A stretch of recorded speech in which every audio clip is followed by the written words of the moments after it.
Welcome to the Lovoni and Sarah podcast, where we chat weight loss, health, well-being, and share our stories to help and inspire others. I'm Lovoni. And I'm Sarah. And on today's episode, we're digging into the world of ultra-processed foods, or UPF for short.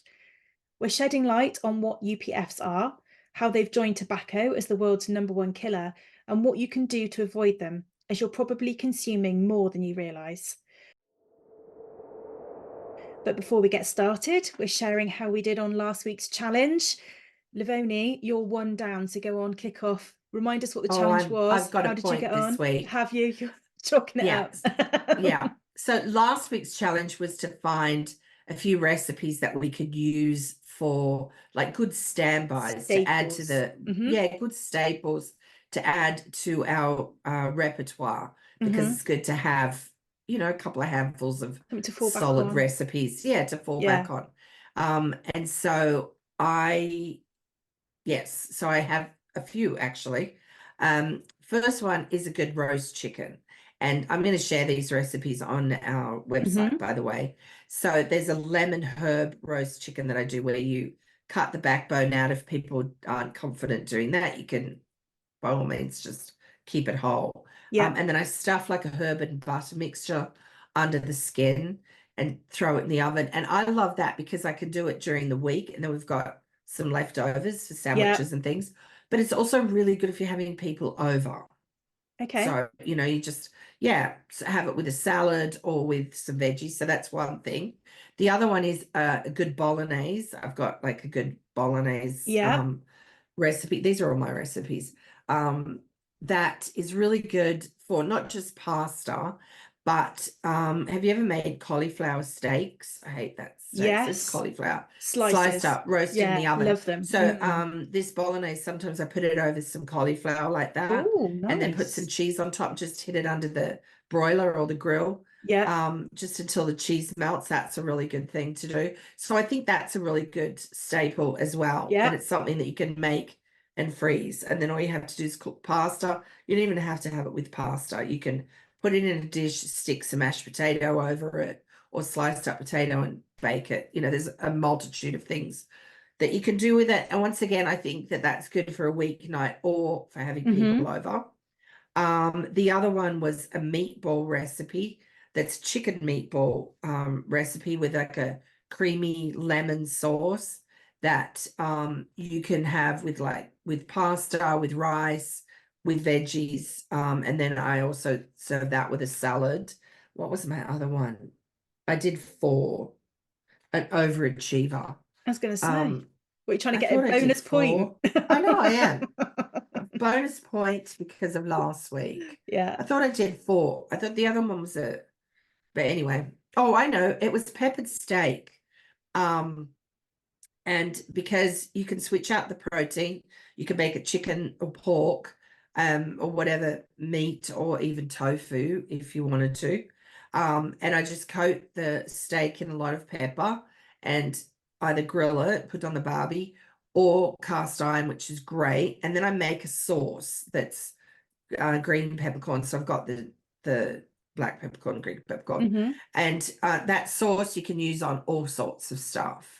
But I love that because once again, you can do it. It's quick. You can do it for midnight meal. Midnight meal. Just get up. That sort of thing where you go and make yourself a steak. Where you cook yourself a pepper steak. A midweek meal even. Or when you have people over and you can serve it with veggies or salad. What about you?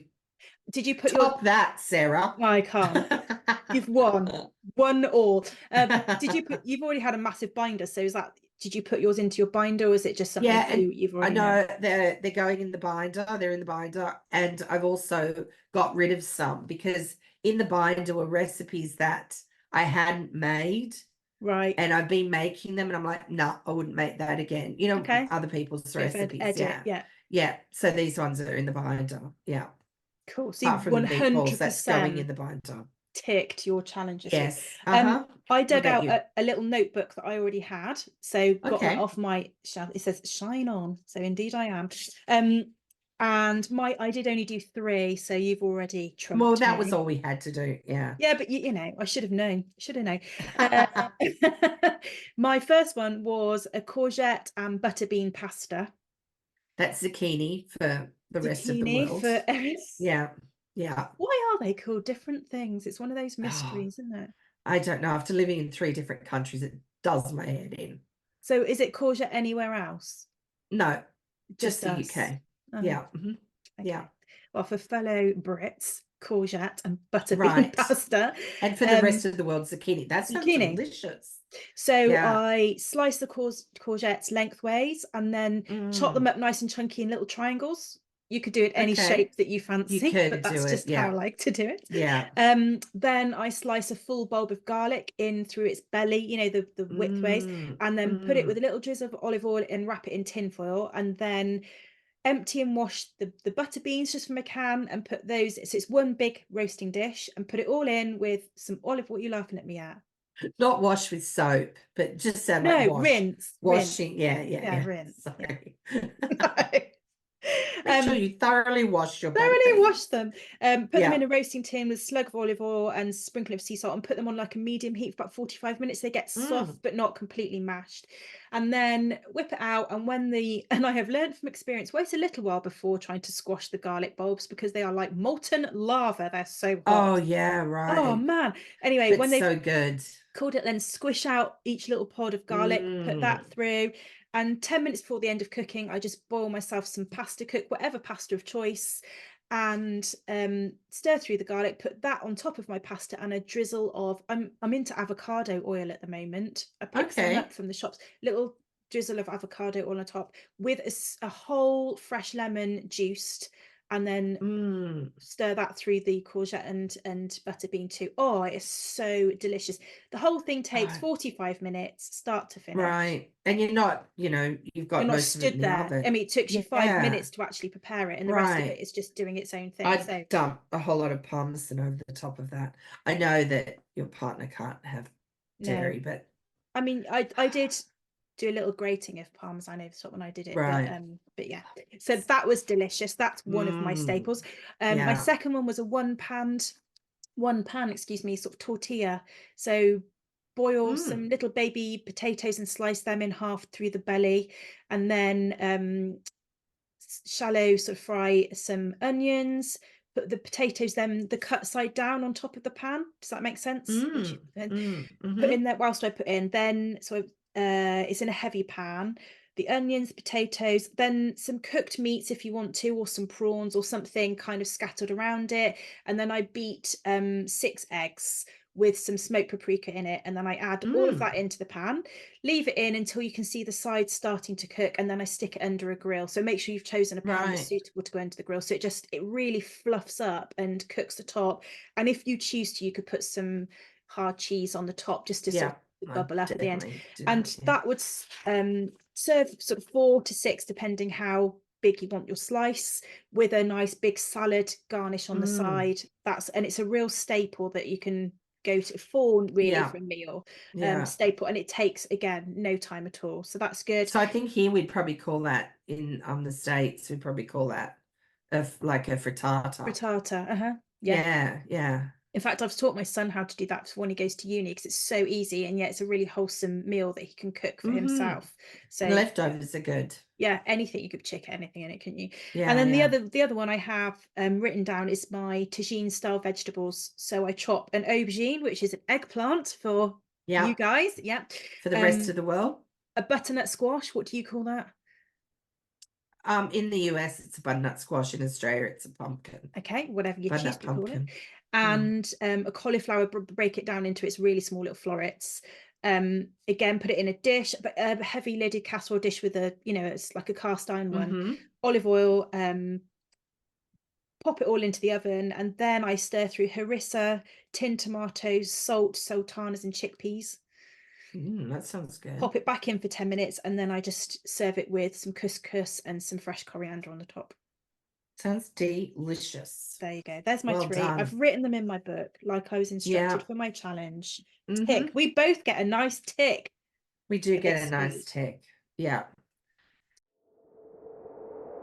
So on to the subject of today. I know, well, after all that food, it's probably a good way of going into this, isn't it? Yeah, well, it's all home cooked stuff. It's all good home cooked stuff. But I was saying to Sarah before we started recording that really you could do a whole podcast about this, not just an episode. I'm not sure if everybody can hear that, but my dog has decided to rearrange his house as we're talking. That's okay. He's good. So we are, it's ultra processed food, and we did mention there's going to be some not scare tactics, but some of the information is going to be pretty mind-boggling. And I mean, we're not meaning to use scare tactics, but we're giving the information as we have found it. Yeah, right? And I've done a lot of research, as have you. And I found it quite overwhelming, actually. I feel a bit of overwhelm on the subject. I heads up, I did then start to feel a little anxious about everything. I'm thinking, what am I eating? How am I going to get over this? Then I sort of took a step back and thinking, okay, and we're going to talk about this at the end, but it's a case of doing better. That's all that you need to try and do right now. This is not to try and sort of feel like you have to walk around scared, but it's an overwhelming subject, and the more you dig into it, the more you're thinking, crikey. So let's dive in. So let's start with the ultra processed foods and why they're called that, because I mean, cooking a food is processing it. Can of tomatoes, that's processed. We're talking about the ultra processed food, the industrialized food production. That's food that is made in a factory, in essence. If it's packaged in plastic and has at least one ingredient that you wouldn't find in your home, in a home kitchen, right? And if it's spouting health claims, it's a UPF. It's an ultra processed food. Cereal, just to give that as an example. Breakfast cereal. Over and in the UK, do they still use that traffic light thing on packages? Well, yes, but the delight of Brexit and moving away, some of it less so now. But anyway, okay, radio. But still, so there was a traffic light. This is just a good example. That they had like green meaning good. There was 4 things, so something could get 4 green ticks, still is 4, 2 green ticks, and an amber one, and a red one, or whatever. I think it's calories, green's fat, good, salt and sugar, isn't it? Right. So green's good, green ticks are good, amber's like have some, but just in moderation, and then a red tick is not good.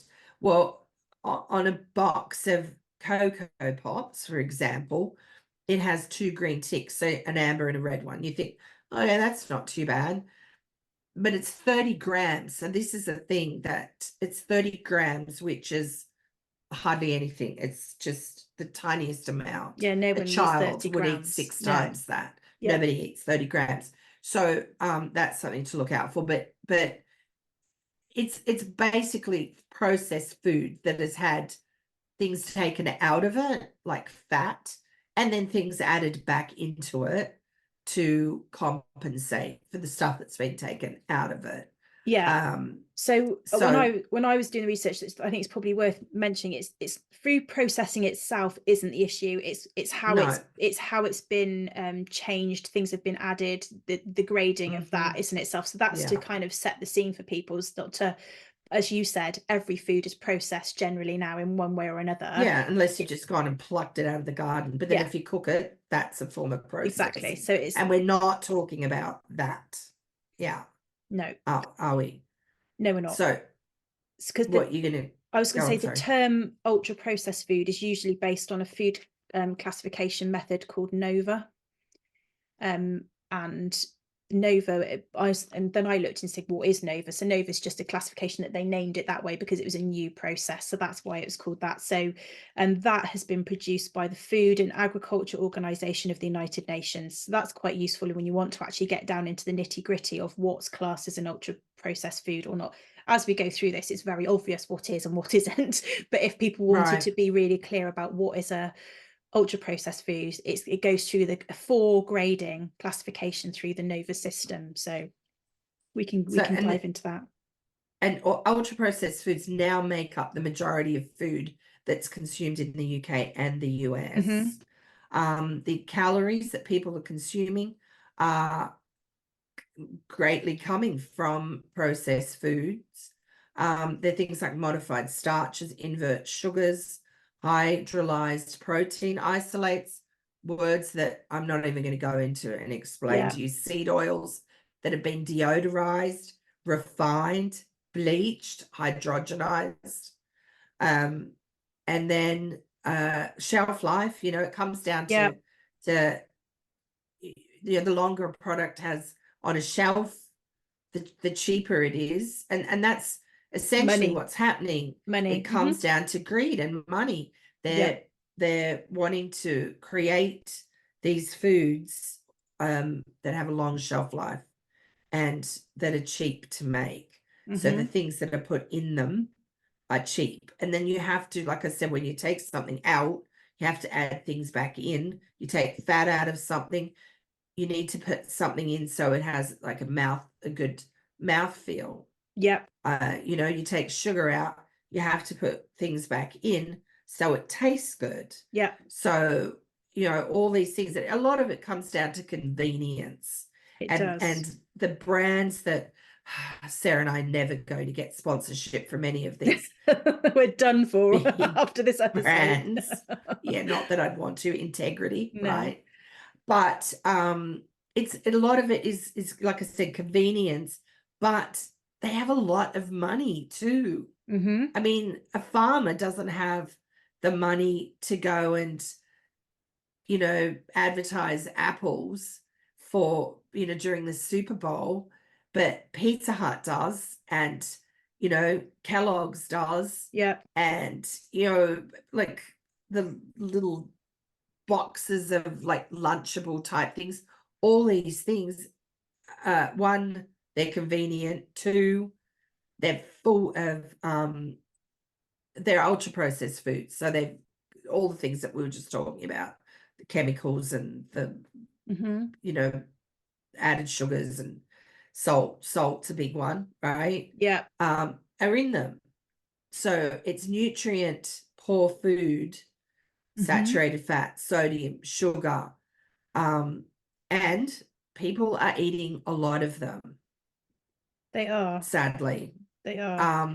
I'm going to run through quickly the different groups so people then can start to visualize this, because this really helped me. So group 1, which is an unprocessed and minimally processed foods, are all natural foods. That does include, you're allowed to dry it, crush it, grind it, filter it, roast it, pasteurize it, freeze it. So that's fine. That's a process that you have to go through just to keep it, but that's preserving a natural food. So that's classed as a completely unprocessed food, even though it has been through that slight process group. Then there's a group 2, which is processed culinary ingredients, which includes oils, butters, sugars, salts, which are substances derived from group 1. So they're still a natural product, but they've created something from it, but not been through an ultra processing situation. Like, so that's extra virgin olive oil. That's exactly. So example. That's fine. Group 3 is a processed food, which includes canning, bottled vegetables, preserved it in brine, for example, or fruit in a syrup, or tinned fish in an oil. Some animal foods are in that group too, so ham or bacon or smoked fish, because it's been through a process but hasn't had anything added to it. Simple cheeses also, but they've had some salt added, which is why they're classed as a processed food. Then you're ultra processed. So as you just describing there, they're formulations of ingredients, mostly of an industrial use, typically created by a series of industrial techniques and processes. So examples exactly are that.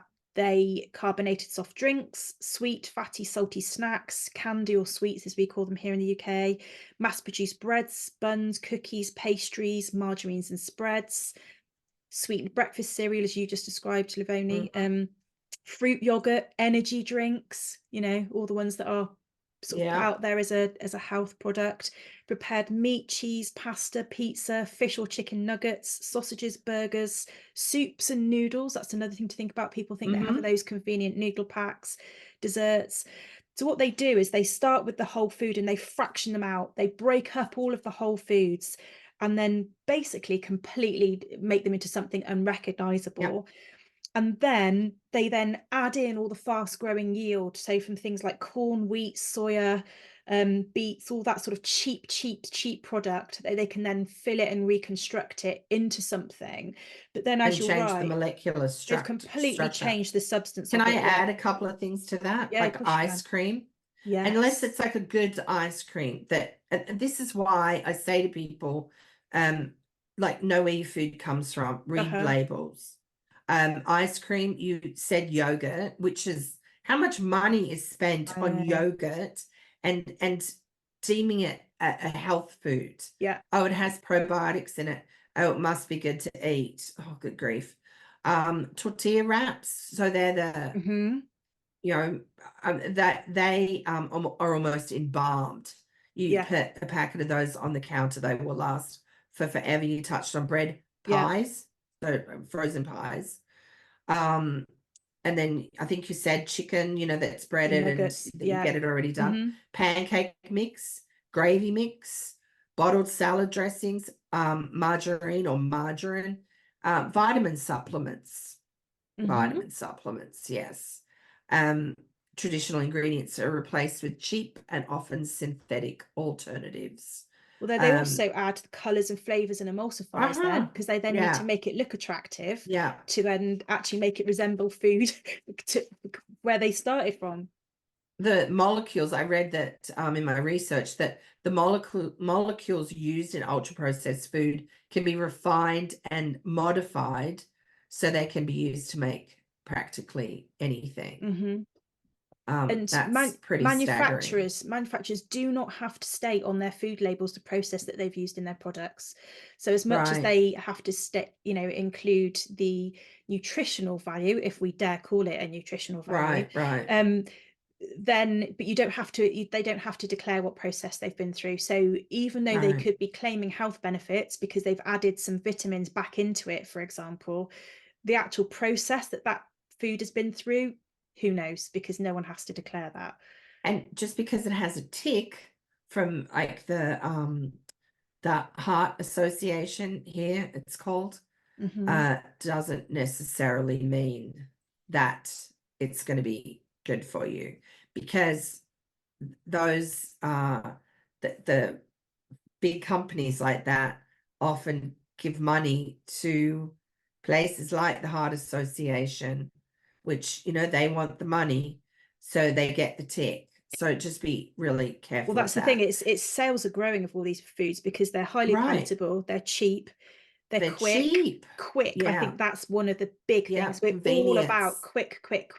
Yes. Even our brains are bombarded through social media with it, like a 3-second short or story or something, and we're quick. And my patience level is certainly far less than it ever used to be. If I'm watching something, if it's gone past 10 to 20 seconds, you're like, come on then, get to the point, next. So everything's got to be quick, no one wants to wait. And basically they've got aggressive marketing campaigns. Visually it looks exciting, deep pockets, and it's all a highly profitable business. Food is business, isn't it? And that's what all you know, it's the driver for all of that. And it's not so bad if somebody has them every now and then the rest of their day they're eating whole foods, you know, things that haven't been ultra processed. But what's happening is they're now taking over the ultra processed foods and now taking over from fresh foods. They are basically, and for some people it's all they consume.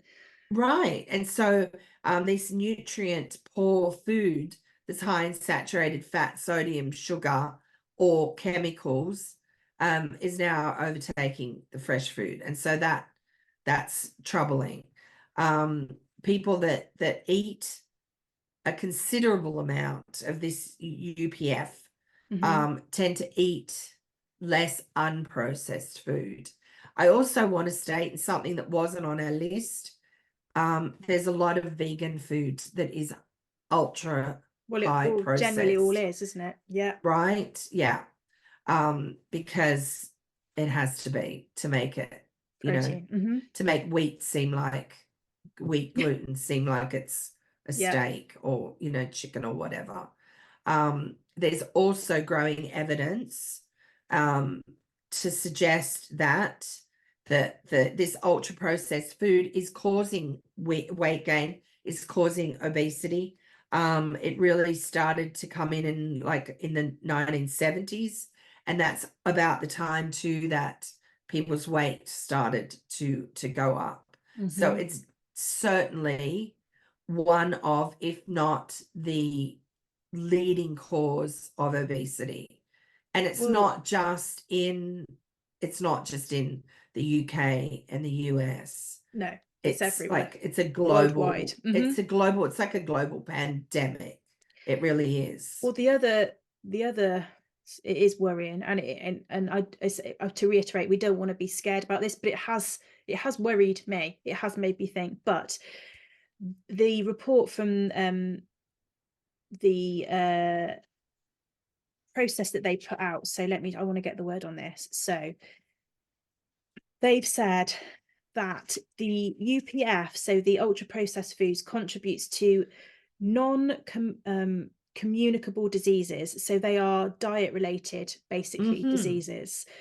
This is due to that they've added sugars, salts, trans fats, and they are missing, this is also important, missing the protective nutrients such as protein and fiber. So it's not just what they're adding in, it's what it's missing. That's the other biggest deal.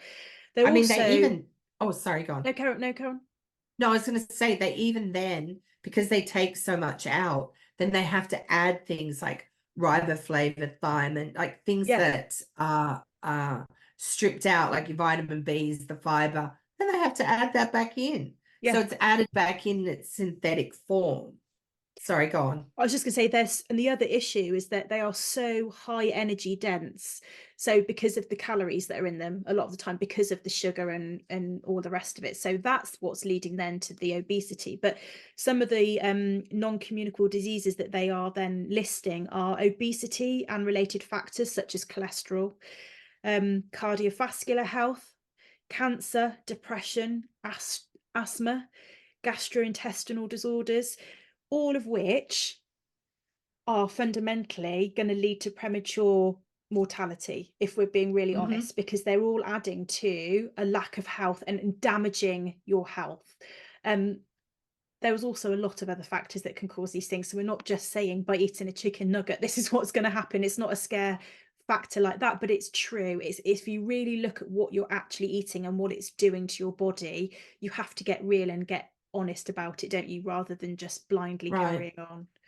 Well, and just because, you know, we were saying that it's a leading cause of obesity, but even people that aren't overweight, if they're eating ultra processed foods on a regular basis, all of those things, they can still be prone to disease, like dementia.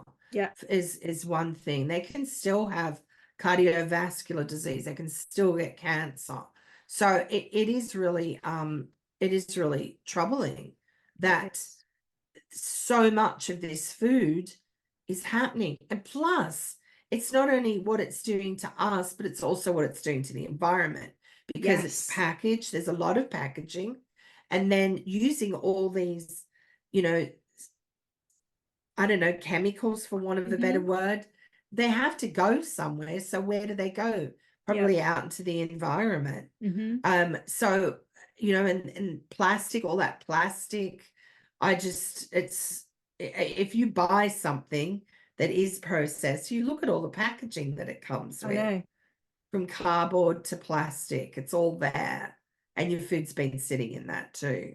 I mean, for me, I don't know about you, Lovoni, but my biggest shock, I think, and something that I've been completely oblivious to, was actually the process that they go through. So this deconstruction to then reconstruct it with all of the cheap fillers, if you like. I never, ever, ever thought about it. I thought they got the main product, the main food groups, put it together and added a bit of preservative in, which is why it's so bad for me. I never really understood or even thought about what they do. And they actually make a lot of the time, not all of the time, but this fake food. It's not real food. There's nothing, such a small amount of real content that's actually gone into it. That's the thing that shocked me the most, I think. I don't know what it is for you. Right. Well, but even people that are listening to this and might say or think, well, I don't really eat food like that, because I know that there's some people that will listen to this and think that. If you stop and think about all the things that you do. Well, I would be one of them. I'd be, well, I barely eat that. And then you think, actually, hang on a minute. And if you eat out, I mean, not all restaurants, I'm not going to, you know, shit on restaurants, but if you're eating in chain restaurants, they have to get that food out fast. It's cheap.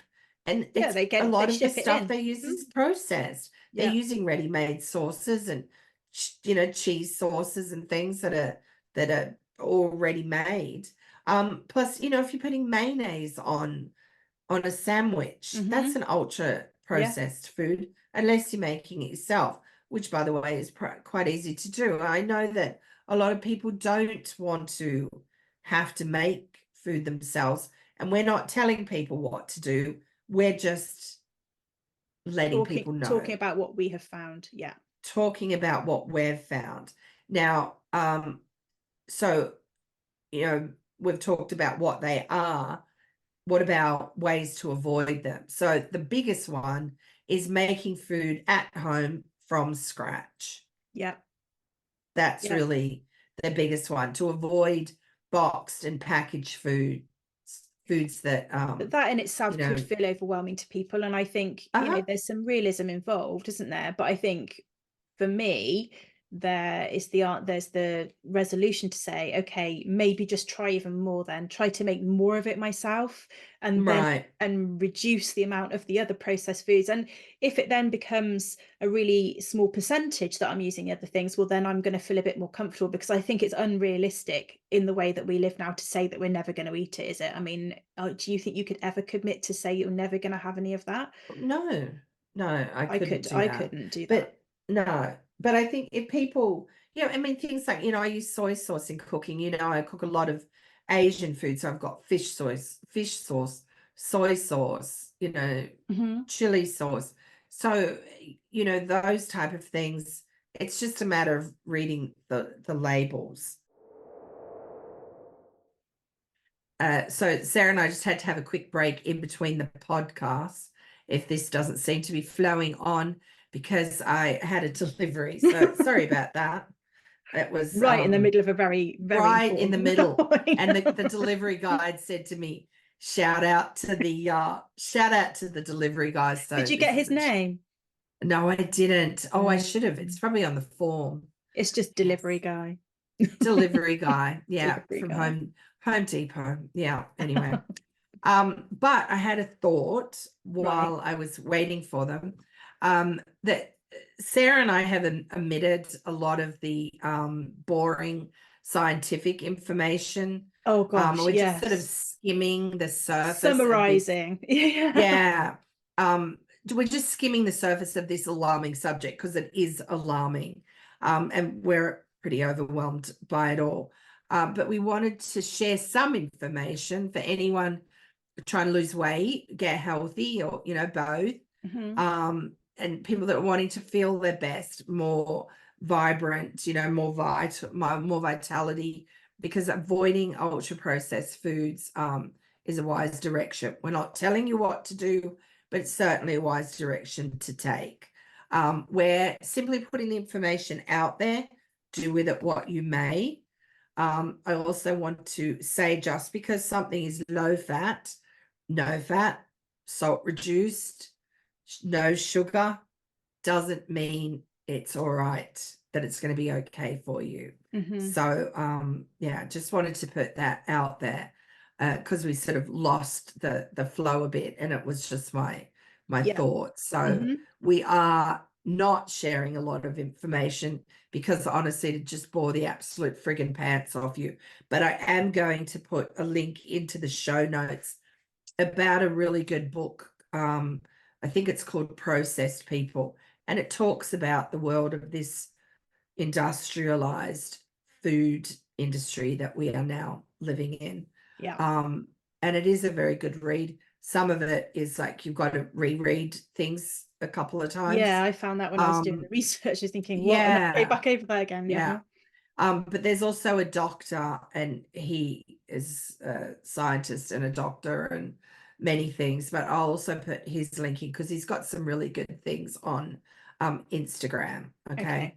I'll add those in as well. So we're just putting the top, very tippy top layer of information together today. So we were talking about things to avoid, because Sarah's like, now she's sort of, you feel a little panicked, right? Not panicked, but overwhelmed, I guess, is a good thing. You're just worried about, like, you know, foods that you're sort of eating. Feeling like I'm starting to analyze every single thing that I'm touching to then cook with or to have as a snack. And this is not a bad thing, I suppose, is every time I think, oh, I'm hungry, and then I go to get something going, oh my gosh, right, okay. Now, some of this I'm going to have to settle into the realization of acceptance, of saying, okay, what am I prepared to accept? The fact that this is going to be an element of this, and what am I not prepared to accept? I think some balance it out. Yeah, some of it's going to have to be time laden, time restricting. So, for example, I'm not in a position to make my own bread every 2 or 3 times a week, because that's how much I'd have to do it to keep up with the amount of, you know, my son eats a lot of sandwiches and toast and things. So that's not going to happen. So what can I do, for example, if I know I'm going to buy shop bought bread? What's my next best option? That's how I'm going to approach this, because what I'm not... bakery? Do you have bakery needs? We do. In all honesty, though, Lovoni, it's really expensive to do that here. To then go and buy fresh bread. I mean, we do have one, but that you're talking like 3 times the amount. Now, if you were having something every now and then, that, you know, okay, I'm willing to accept that. However, can you know, families that have got 4 people, this is only the 2 of us, 3 sometimes, you know, if we're all eating here, but can people really afford to commit to saying that they're going to do that every time? Probably not. So I think it's probably worthwhile us having a bit of a dig into, so, okay, accepting the fact that I'm not going to be making this, which would be the ideal, although I will, you know, sometimes, what's the next best options? I'm guessing, and I don't know this for real, but would it be better? So in the supermarkets here, on the bread shelves, you have the, I expect, 100% ultra processed sliced loaf that's, you know, sealed up and quite honestly lasts for weeks in the bread bin, unless it's hot or whatever. Bread's one of the worst things. But also there's a section where it's the fresher bread, and it's kind of wrapped in more of a paper kind of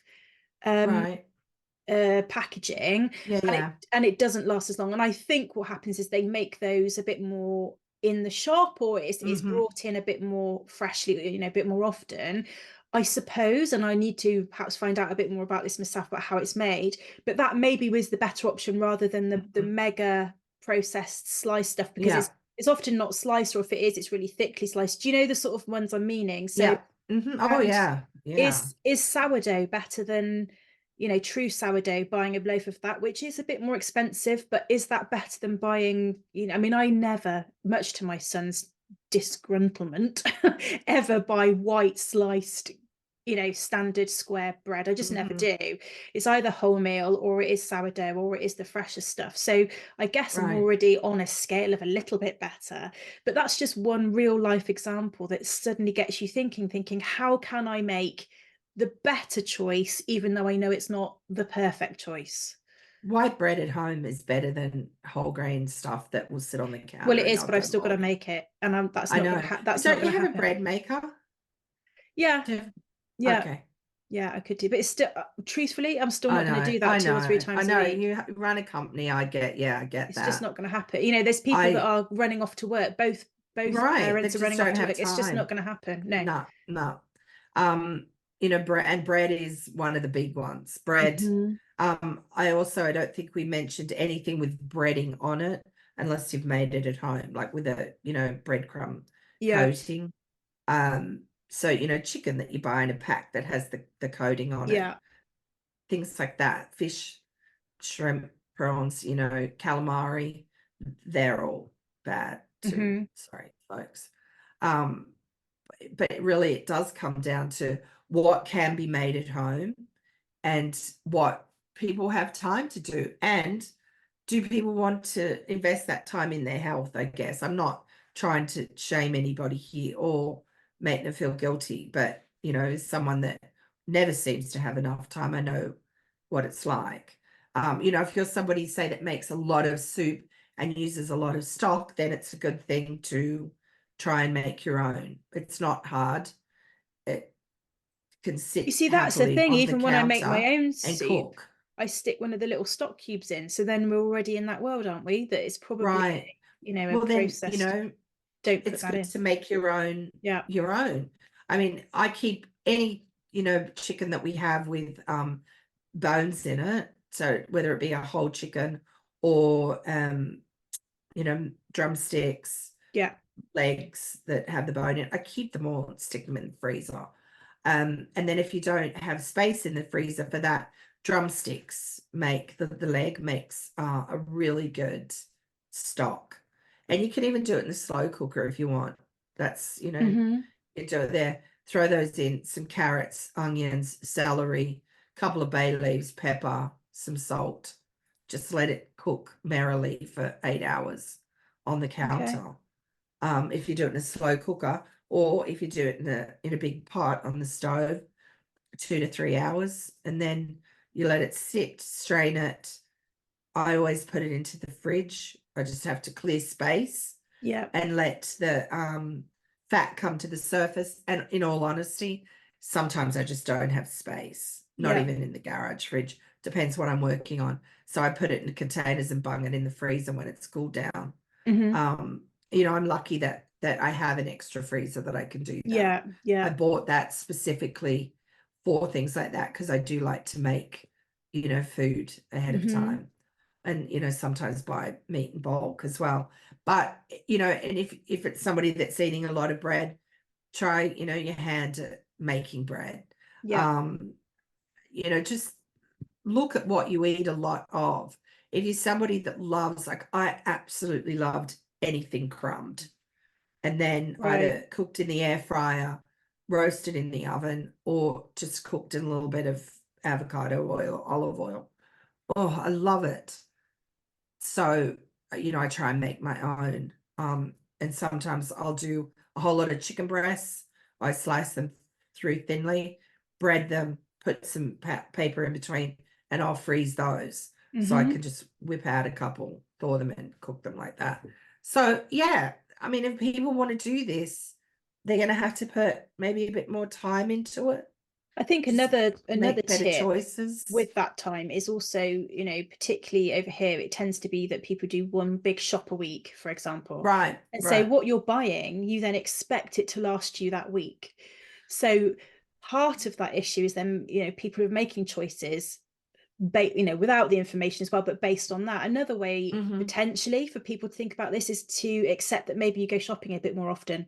Instead of expecting one big shop to last you for the week, you are buying fresher produce, which might mean you have to go 2 or 3 times to go and pick it up. Number one, for space, because if you've got a really small fridge, which I have, I made the mistake 2 weeks ago of doing a really big shop, and I got home and thought, I have literally nowhere to put this. What was I thinking? And I'm like trying to ram it in. And so I think making more regular visits to get fresh stuff means you're not going to buy the packet things as much, because you don't have to then think it's got to last through. If you're going to make bread, you can freeze it, right? You can put bread rolls in the freezer, can't you, if you made your own bread? So it's not like you've got to have to keep making it. So maybe do a big batch of the breads to last you the full 30 week. things once, that's what I say.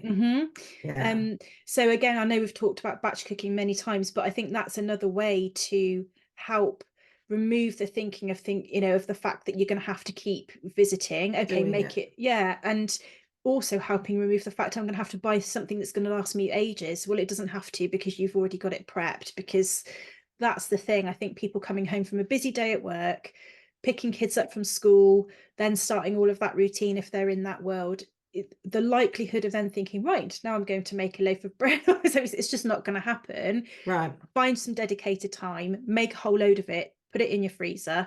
And if it means that a small freezer has to be bought to do that, I would second guess the amount of money that is saved from buying all of these fast foods. And let's face it, they market them as not expensive, but in the long run they are. Right.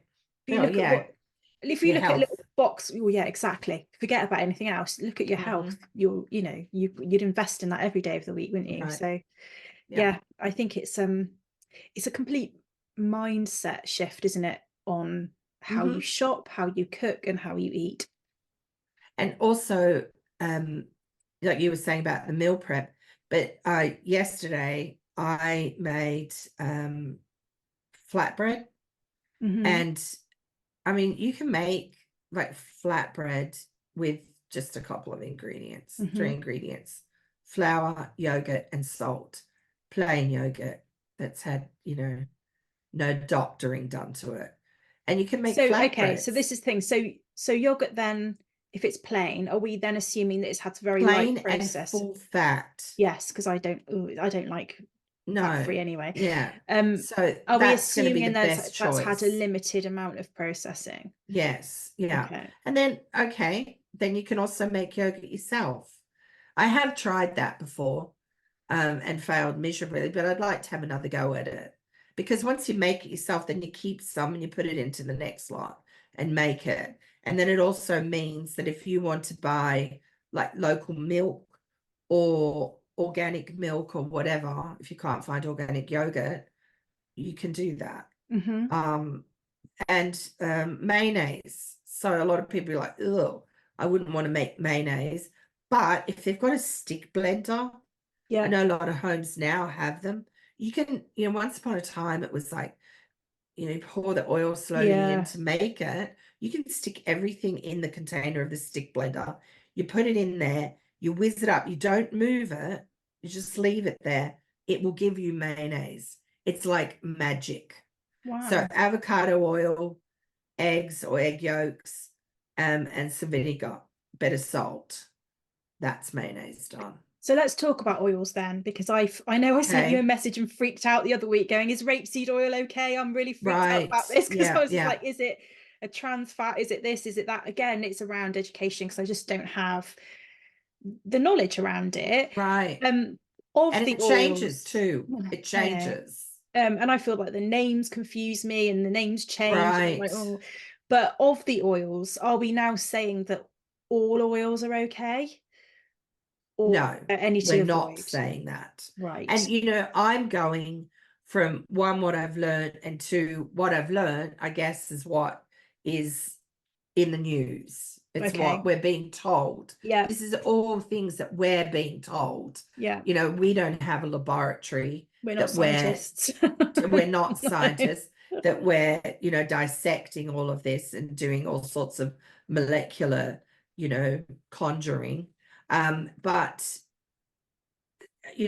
for extra virgin olive oil, I put it in salad dressing. Some people will say don't cook with it.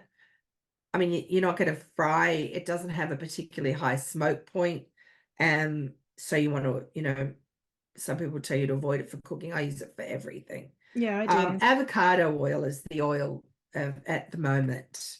Oh, I bought some at the weekend. It tastes delish, really lovely. Which is good to use in things like mayonnaise, like anything that you're processing, because extra virgin olive oil doesn't like mechanics.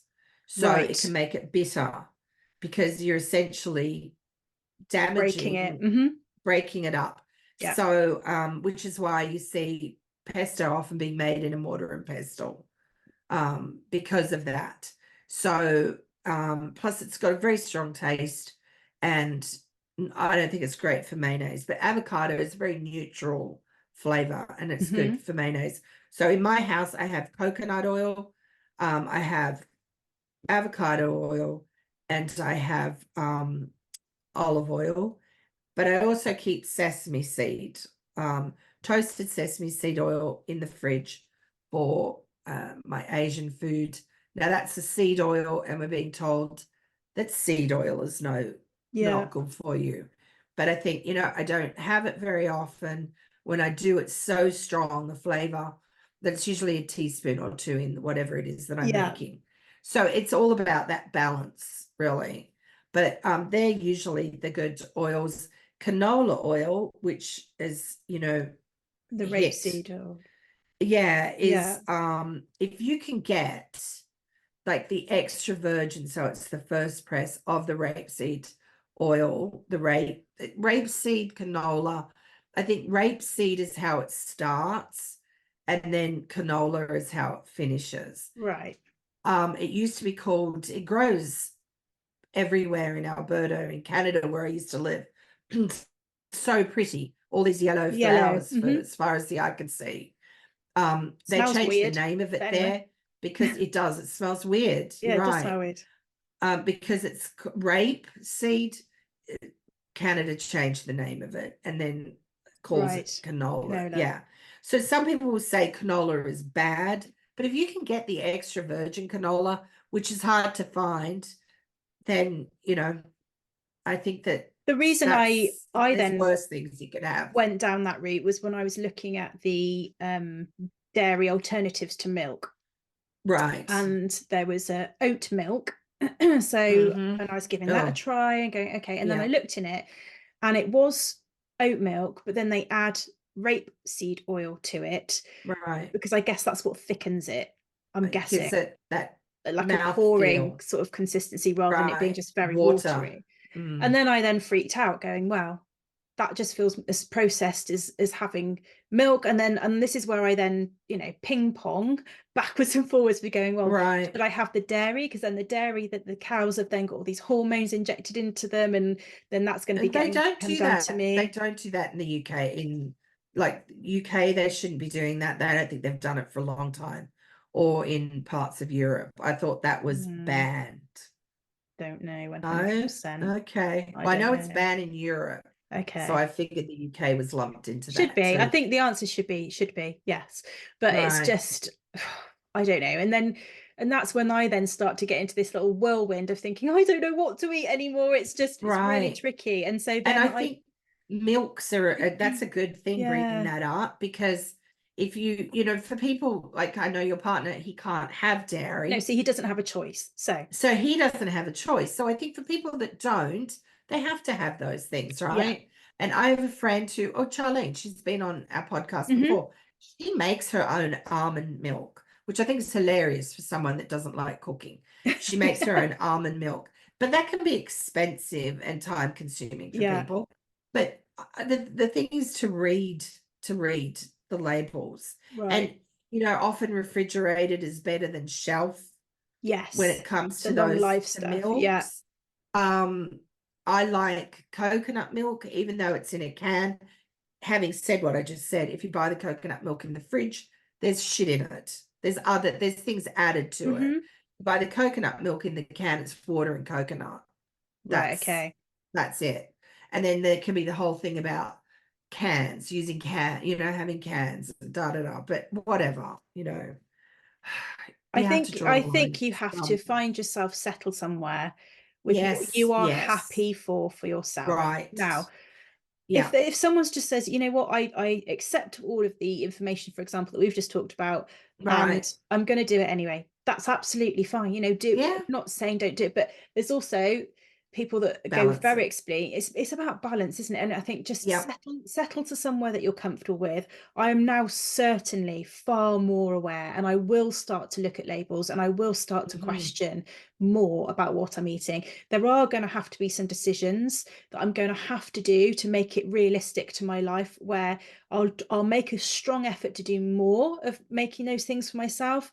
I do understand that I'm not always going to do it, so I'm going to try and choose the next best option when I'm not always going to be able to do it. And I think once I've settled in, I'll be content with that, and I'll just keep trying to do a bit better. But what it has done is made me think about this in a completely different way, and I have my eyes opened to exactly what I'm choosing to eat. It's like there's when we get to our challenge, there's an ingredient challenge for the coming week. There's an ingredient in it that, you know, has a lot of, it's got flavorings and colorings and all the rest of it. So I was thinking how I can get around that. And, you know, there's things like that, you know, either can you eliminate something completely? Can you make something? Can you maybe cut back on something? So, you know, like I said, bread is the big one, cereal, coating on things, you know, milks that aren't milk. Yeah. But you know, for some people, they have to have those if they want to have milk. So just look at the labels, read the labels. That's all that we can really say to people. And, you know, if it's bad, if you're somebody that loves soda, pop, I'm not sure what it's called, they're soft drinks. Definitely look at those labels. You know, the Gatorades, the energy drinks. Oh my goodness. And they're marketed to kids. I was labeled as well. the mean mum because I never let my son have them. I was like, absolutely. I was never allowed to have them. And then so I told him a story that he didn't like fizzy drinks. And he believed that until he was 12. He said, I don't like these, Mum. I said, no. So he never had a fizzy drink. Oh, well done, you. I basically lied to him, and he knows I did. So now he's 18. Right. So I have to test them. And then he got to 12. He said, which ones of these I don't like? And I went, he said, I might try it. So then and it's even now, he's still not that keen. So he never had fizzy drinks. Right. Except now he wants to go down the route of having these energy drinks and things. And I wouldn't let him have those either. And in the UK, they're banned if you're under 16. He has them very rarely. But yeah. So I had one with vodka one time. I thought I was going to die. It was terrible. Seriously. Yeah. Okay. Don't do that, then. You know, if things have palm kernel oil, high fructose corn syrup, glucose, stabilizers, flavoring, the likelihood is they're not going to be helping you out. Glycerin, just be careful. That's all we're saying. And I understand that if you're diabetic, you try and avoid anything with sugar, but let me tell you, the low sugar stuff isn't good either. No. Even though on the bottle of Coke, apparently, it says natural flavors added. There's not a lot of natural about it. Those natural flavors still have to be extracted from, they still have to be processed. Yeah. So it can do, you know, it can, all these things just mess up your gut lining and all those good, the biome, all those good bacteria in there. Oh, they play havoc with them, and that in turn causes all these other problems. So and you know what, I mean, if people want to eat out all the time, that's their thing, right? But having a meal at home, not eating out so much, those type of things are good as well. Also, I hate to throw alcohol into the mix, but there's a lot of alcohol in there too. A lot of it's colored. A lot of it's artificially flavored. You know, things like wine isn't so bad. Champagne, Prosecco, you know, those type of things. You know, a lot of it does contain sulfites, but as far as other drinks go that you can have, there's some of the, you know, wine, some of the better ones. Or if you're going to have, say, tequila, just have tequila, don't have tequila flavored with something. Bottle of it. Well, I didn't mean that, but you know what I mean, like these flavored drinks too. Like the gins, how they're flavored. You know, and then I look at things like, we both like to have chickpeas and you know, black beans and stuff, and you know, sometimes I do them myself, and then other times I always have them in my pantry in cans. They have salt and they have the beans and water. So, you know, like you weigh it up there as well. Anyway, yes. So take a look at packets and make the decision that's right for you. I think that's all you can do. And, you know, if you can, buy from your farmer, go to your farmers markets. Get, you know, a lot of them make jam and things like that. And over in the UK, it's not as crazy as what it is here with all the regulations and laws. I know made to protect people, but still. But I mean, but even, you know, buying fresh produce from your farmer. Eating an apple is better than eating apple sauce or eating chopped up apple whole in a food packet. Try and go for whole foods. Try and get whole foods where you can.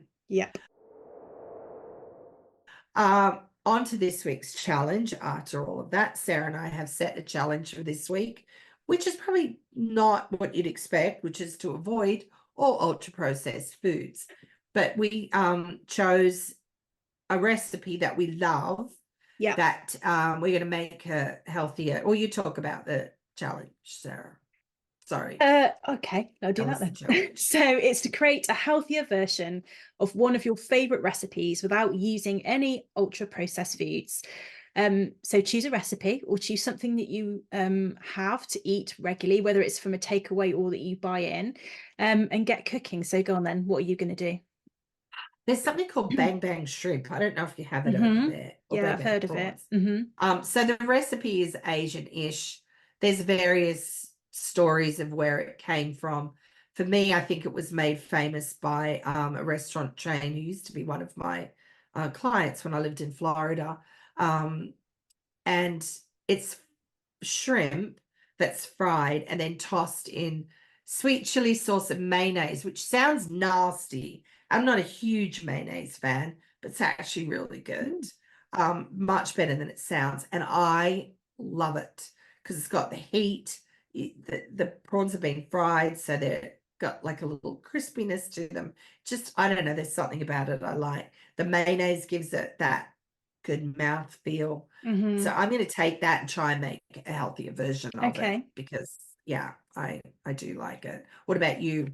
I'm going to make a pizza. And so with that, I'm going to make my own pizza dough base. Good. And then I started to think through thinking, okay, what about things like tomato puree? How many preservatives and things? I mean, no, you're good with things like that. Is that okay? Is it? Yeah. Okay. Tomato puree, canned tomatoes. Certain brands are better than others. Yeah. I use a brand from Italy, which, you know, isn't good for choosing a local. Air miles. But yeah. It has, but it has tomatoes in it. That's it. Well, if it wasn't any good, I was going to then make my own kind of ragu sort of sauce and then reduce it all down and then freeze it. But I can use that. So yeah, I'm going to make my own pizza. So that then it's love that idea. Fresh. Yeah, because pizza's a bad one, like the frozen pizza. Well, if you think of the frozen, exactly, it's going to have all of the bread in it. It's going to have all of the processed meats on it, all of the cheeses, all of that. Yeah, there's a laundry list of ingredients in there. That's what are you going to do for cheese? Well, on mine and Henry's, just make it when he's not here. Yeah. We'll have the real stuff, and then I mean, I know it's mega processed, but then he'll have to have the, you know, because he has no choice. So that's that. So have you ever tried making cashew cheese? No. Oh, I'll send you a recipe for it. Okay. Yeah. I've not made it. I have had it, and it was okay. I think you have to use nutritional yeast in it. But anyway, just, you know, if it's good to have on hand there. I love that idea, pizza. Yum. Join us next week. I'm so excited about February coming up. For our February purge. Well, the details about it. We're going to be starting, and we haven't come up with a name. I was thinking Free Me February because I feel like free and light and very liberated when I do a big purge. Cleansed. So, yes. So we'll be sharing the details of what that is, ways a good purge can help you in several aspects of your life, how to join in with us for a month-long challenge. Sarah's put together an amazing list to help people that get overwhelmed by these things. So we've pulled out all the stops to help you. So tune in next Monday for that. As always, thank you so much for listening. I hope we haven't boggled your mind too much with and I think today. I think it'd be worth a really, really quick recap on that because it has been a big subject, hasn't it? And I think all in all, it's just, as a recap, wherever possible, cook as much food as you can at home, check the labels on things and just check what you're happy with. Keep the UPFs to a minimum, and above all, please don't stress about it, everybody. This is not something to now get yourself in a whirlwind about. Just be conscious of it. I think that's our takeaways, isn't it? And balance. If you are having it, balance it out with, lots of veggies wherever you can. And fresh things wherever you can. Visit our website, lovoniandsarah.com, for more on each episode, recipes, and the links to subscribe to our weekly newsletter. Find links in the notes below to connect with us on Instagram, and to subscribe to our YouTube channel. Being very bossy, there's lots of things for you to do. Do it now. Right. You can watch us as well as listen to us. And I will also add the links into that book that I was telling you about from that doctor, as well as his Instagram handle. Thank you so much for listening. Ta-ta for now.